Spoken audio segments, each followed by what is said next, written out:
Peli 3-4. Aikaa jäljellä vajaa 7 minuuttia. Siitä heti keskeltä kyllä vaarallinen veto onneksi Iivolta. Loistava hieno torjunta. Perttu Jussila teki siis äsken maalin Tuomas Jussilan syötöstä. Konat saa maalin päässä. Nuuttila Ville levittää sitä ja pistää pystyyn sinne. Oliko se Kristian Kovalev, joka tasoittaa ottelun? Vautsiva, oliko 4-4. Nopeasti se sitten kävi. Ville Knuuttila otti siitä syöttöpisteen tuohon maaliin. Hyvä jätkät! Maali vielä voitetaan! Bonanza tasoittaa ottelu 4-4 aikaa jäljellä. Hieman vajaa 6 minuuttia. Pelihan meni jännäksi. Pallo vastustajan maalin takana. Siinä oli Krisulta kyllä melkoinen. Mä ihan en nähnyt mitä siinä tapahtui, mutta onko toi kenttä jotenkin liukas? Kenttä on liukas, kun ei Pertulla enää pysyä nyt tossu kentässä. Pertulla on liian paljon voimaa yksinkertaisesti. Ilmiselvästi. Lähtee kaikki pito jaloista. Pallo.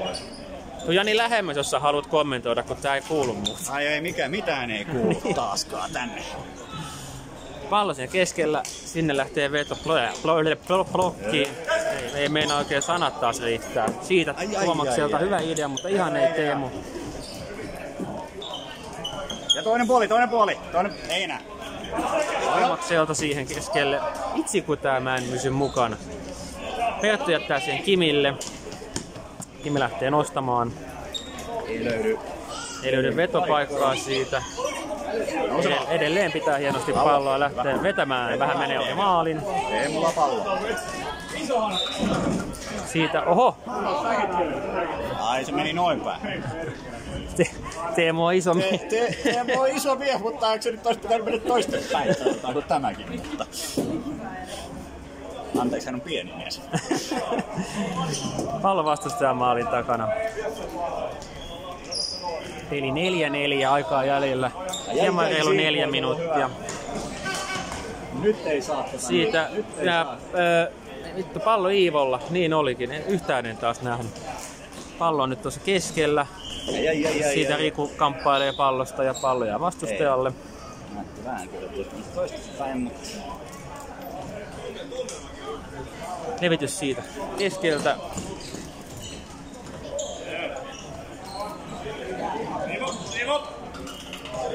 Pallo pyörii tuolla.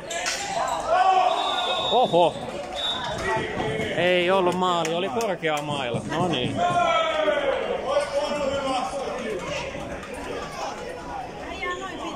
Pallo Bonanzalle, jatketaan peliä jäljellä 3,5 minuuttia. No niin se oli, mutta laiton semmoinen. Joo, salibändissä kun ei saa nousta yli polven korkeudelle se maila noissa ilmavipeissäkään. Mikaella vahvasti pallo. Ohi menee. Pitäisi vähän kyllä. Ja sit vähän jää siihen. Kumpis se nyt on? Ja aika lisää. Time out. Ilmeisesti Bonanza otti aika lisää. Palataan kohta asiaan.